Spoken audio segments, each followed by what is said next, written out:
Hello everyone, welcome back to my channel. तो आज हम बात करेंगे। ये क्वेश्चन मुझसे 2-3 बच्चों ने पूछा कि मॉक टेस्ट से कैसे तैयारी करें।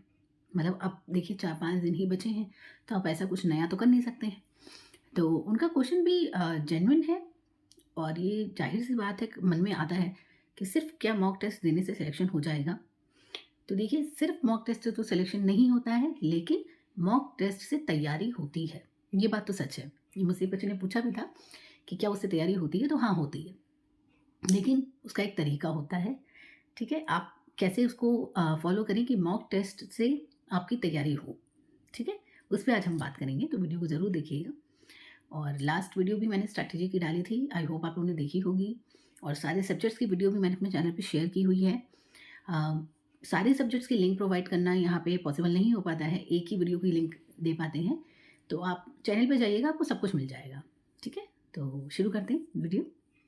देखिए मॉक टेस्ट से तैयारी कैसे करनी है। जैसे आप मॉक टेस्ट दे रहे हैं, ठीक है? Quant, reasoning, computer, English, Hindi, GA, पता ही है आपको ये सब आता है।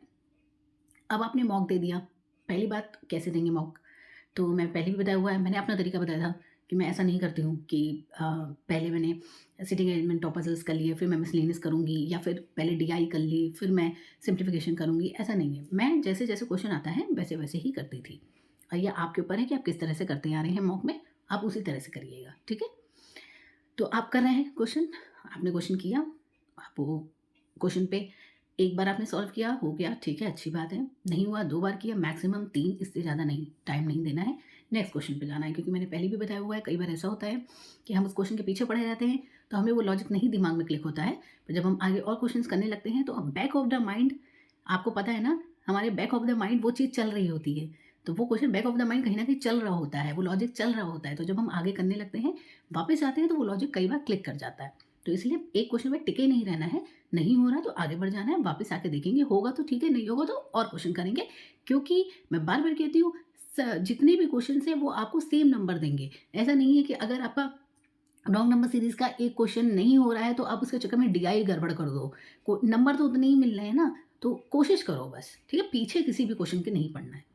ठीक? इस तरह आप काउंट करोगे। रीज़निंग में भी आपको सेम यही करना है, जैसे-जैसे क्वेश्चन आ रहा है आप करते जा रहे हो और पीछे नहीं पड़ना है किसी भी पज़ल के, किसी भी अरेंजमेंट के। 1-2 बार बनाया, मैक्स 3 बार बनाया, बस इससे ज़्यादा नहीं कि पीछे पड़े रहे, 6-7 बार बना ही रहे, पूरा पेपर गड़बड़ हो जाएगा। तो इसलिए ये नहीं करना है। ठीक? रीज़निंग का आप ऐसे करो। इंग्लिश, हिंदी का तो जैसे आता जाता है वैसे ही करते जाओगे। उसमें कुछ ऐसा है नहीं कि आप अलग से कुछ करोगे। तो जैसे आ रहा है जो भी सीक्वेंस में, वो आप करते जाइए। और अगर आपको किसी जो वर्तनी वाले क्वेश्चन आते हैं, हिंदी की बात करूँ अगर मैं, और ग्रामर के क्वेश्चन आते हैं, कई बार जो शब्द होता है चारों सेम लग रहे होते हैं। तो आपने क्वेश्चन पढ़ा और आप ना फिर, अगर आपको लग रहा है आपको ऑप्शन से कन्फ्यूज़न हो रही है, आप ऑप्शन ऑप्शन देखो ही मत, आप अपनी कॉपी पे लिख कर देखो, बार-बार लिख कर देखो, तो आपको समझ में आएगा कि ये वर्तनी इसकी ये वाली सही है, मतलब कौन-सा शब्द किस तरह से लिखा जाना चाहिए, वो आपको खुद समझ में आ जाएगा। कई बार ऑप्शन से कन्फ्यूज़न हो जाती है। ठीक, तो इस तरह से करो। फिर जीए करंट अफ़ेयर में भी ऐसा कुछ नहीं है कि आप स्किप करोगे, सीक्वेंस से ही करोगे, फर्स्ट नंबर से ही करोगे जो भी आ रहा है, ठीक है? वो करो। और बार-बार एक क्वेश्चन के बारे में बहुत बार नहीं सोचना है। एक क्वेश्चन को आपने पढ़ा, मान लीजिए कोई इवेंट वो पूछ रहा है कि ये इवेंट कहाँ हुआ था और उसमें ऑप्शन है लखनऊ है, मुंबई है, बैंगलोर है, कोलकाता है। तो क्वेश्चन पढ़ा और फर्स्ट जो आपको याद आ रहा है आपने टिक किया।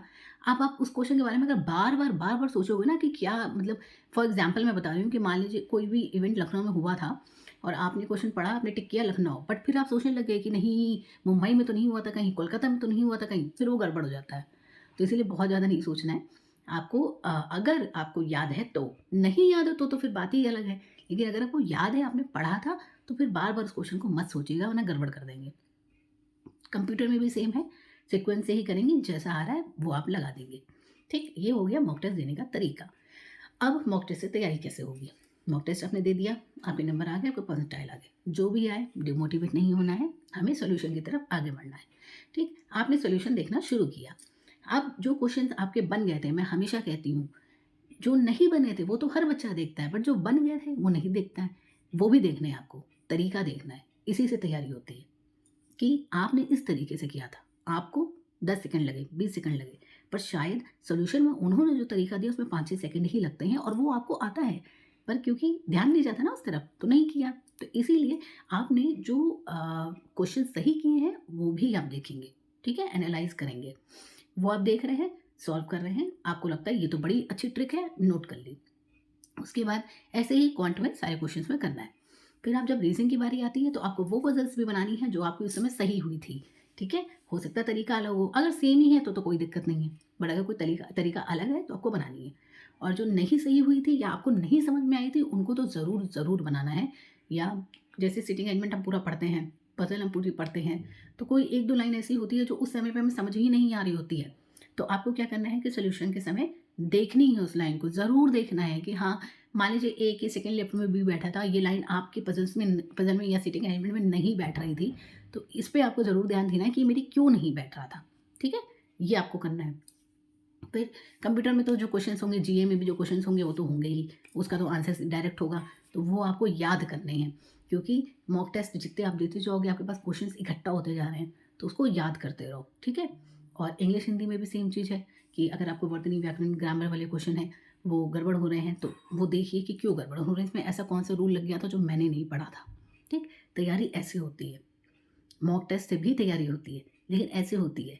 ऐसे नहीं होती है कि जो गलत हुआ सिर्फ़ वही देखा, सही भी देखना है, तभी तो तैयारी होगी, ठीक है? तो इस तरह से आप मॉक दीजिएगा और इस तरह से आप पढ़ाई करिएगा। आपको बहुत हेल्प मिलेगी, यकीन मानिए मेरी इस बात को, ठीक है? और कोई दिक्कत हो तो मुझे कमेंट करिएगा, इंस्टा पे मैसेज करिएगा और बाकी जितनी भी वीडियोज़ मैंने लास्ट डाली हैं, उनको ज़रूर देखिएगा। बहुत हेल्प करेगी, ये मैं सच बता रही हूँ, क्योंकि बहुत ही जेन्युइन और रियल जो बातें हैं, जो मैंने फ़ील की थी और जिसको फ़ॉलो करके मेरा सिलेक्शन हुआ है, वही मैं शेयर कर रही हूँ अपने चैनल पे।